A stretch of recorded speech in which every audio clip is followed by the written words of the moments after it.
Good morning students. आज हम जो माध्यमुक्त पथ है उसका प्रायोगिक सत्यापन करेंगे, यानी experimental determination of mean free path, यानी माध्यमुक्त पथ का प्रायोगिक सत्यापन। थ्योरेटिकल तो इसका सत्यापन किया ही है हमने, अब इसको एक्सपेरिमेंटल भी हम सिद्ध करेंगे कि माध्यमुक्त पथ क्या होता है। तो इसको माध्यमुक्त पथ को एक्सपेरिमेंटल रूप में समझने के लिए पहले हम एक वैज्ञानिक हुए थे, मैक्स बॉर्न। वैज्ञानिक का नाम क्या है? Max born. इसने 1920 में इस विधि का प्रयोग करके इसको एक्सपेरिमेंटल रूप से समझाया था।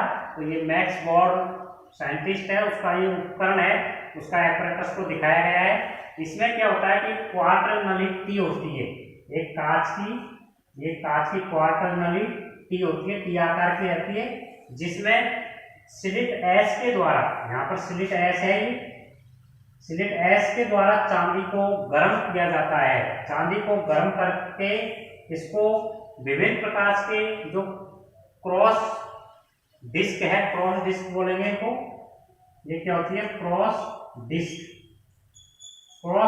P1, P2, P3 और P4, इनको अलग से दिखाया गया है। क्रॉस डिस्क इस तरह से होती है, P1, P2, P3 और P4। इनसे होके जो चांदी गर्म किया जाता है, सिल्वर, उसको इनसे होके गुजारा जाता है। इनमें क्या होता है कि ये क्रॉस डिस्क है, इनमें जो प्रत्येक चतुर्थांश है उसका एक चतुर्थांश, प्रत्येक चतुर्थांश पे एक जी तरह का चतुर्थांश लगा होता है प्रत्येक डिस्क पर, जिसका केंद्र इसके केंद्र पर होता है चतुर्थांश का। तो इसमें क्या होता है कि जो प्रत्येक चतुर्थांश है जो एक दूसरे से समकोण पे होता है, जैसे P1 में देखा हमने, प्रत्येक चतुर्थांश है जो पूरे चतुर्थांश का 1/4 भाग होता है, और चतुर्थांश है वो एक दूसरे से समकोण यानी 90 डिग्री के कोण पर एक दूसरे से होते हैं। तो सबसे पहले इसमें क्या किया जाता है, इसी जो चांदी को गुजारेंगे तो केवल 1/4 भाग में इसकी चांदी है वो एक चतुर्थांश में एकत्रित हो जाएगी, और उसकी मात्रा को, जो इसकी विधि है उसके द्वारा इसकी चांदी की मात्रा है उसको अलग कर ली जाएगी। तो इस प्रकार से इससे चांदी का अलग भाग कर लिया जाएगा। अब हम इसकी थ्योरेटिकल वैल्यू निकालेंगे। तो माना कि सबसे पहले पंप द्वारा जो गैस की मात्रा है उसको बाहर निकाल दिया जाता है, तो उस स्थिति में जो माध्यमुक्त पथ है उसकी लंबाई इस चैम्बर की लंबाई के बराबर होगी।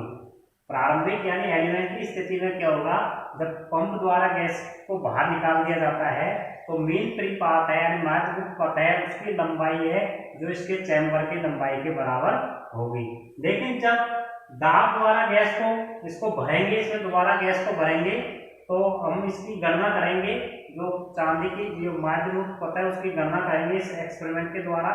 तो पंप द्वारा गैस को बाहर निकालने के बाद दोबारा दाब लगा के, एक कुंडल मैनोमीटर होता है, इसकी सहायता से इसको दाब लगाकर गैस को भरेंगे। तो माना कि जो चतुर्थांश है उसमें चांदी का घनत्व, माना कि चांदी है चतुर्थांश में, चांदी का जो घनत्व है वो माना कि D10 है। चांदी का घनत्व क्या माना हमने? D10 सेमी है इस स्थिति में। तथा जब प्रत्येक चतुर्थांश से गुजरेगी चांदी और माध्यमुक्त पथ है उसका मान लैम्डा है, माध्यमुक्त पथ उसका मान कितना है? लैम्डा है। तथा जो चांदी का एक भाग है, जो एक चांदी का एक भाग आएगा उसके कारण है, उसके चांदी के पदार्थ का जो घनत्व है उसको हम D1 से दिखाएंगे। चांदी का घनत्व माना कि D1 है एक चतुर्थांश में। तो माध्यमुक्त पथ के नियम से या पथों के नियम से, माध्यमुक्त पथ के नियम से, पथ नियम से जो हमने माध्यमुक्त पथ का जो फॉर्मूला निकाला था लास्ट में, तो उसके आधार पर जो पथों की लंबाई के लिए हमने कल फॉर्मूला निकाला था, उसके नियम से क्या होएगा कि उसके नियम से होगा D1 बराबर D10 e⁻x1 upon lambda, -x1 upon lambda. इसको समीकरण नंबर हम 1 कह देंगे, जहां x1 क्या है? स्लिट S से दूरी है, स्लिट S से दूरी है, ये स्लिट S थी, तो स्लिट S से पहले प्रकार का जो चतुर्थांश है उसकी डिस्टेंस है तो इसको इस तरह से हमने ये लिख लिया। अब इसी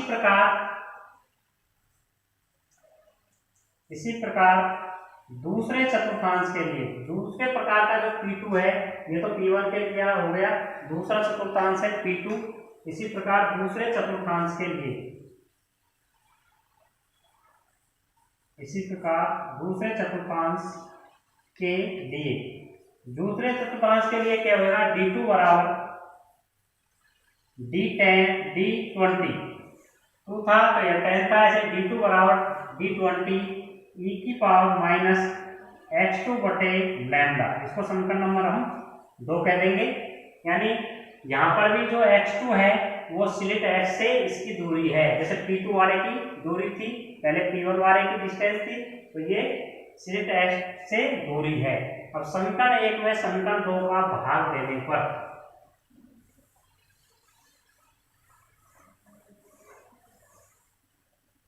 समीकरण 1 में, यानी समीकरण 1 डिवाइडेड बाई समीकरण 2, समीकरण 1 में समीकरण 2 का भाग देंगे तो इधर D1 बटे D2 बराबर क्या प्राप्त हो जाएगा, इधर D1 बटे D2, इधर D10 बटे D20 और e की पावर क्या हो जाएगा, e की पावर x2 माइनस x1 बटे लैम्डा।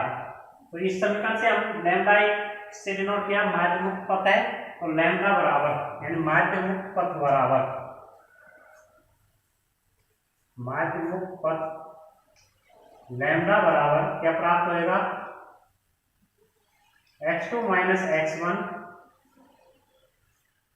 लैम्डा बराबर x2 माइनस x1 और D2 ऊपर जाएगा, D2 बटे D1 एंड D10 बटे D20, D10 बटे D20, इस तरह से इसको लिखेंगे हम।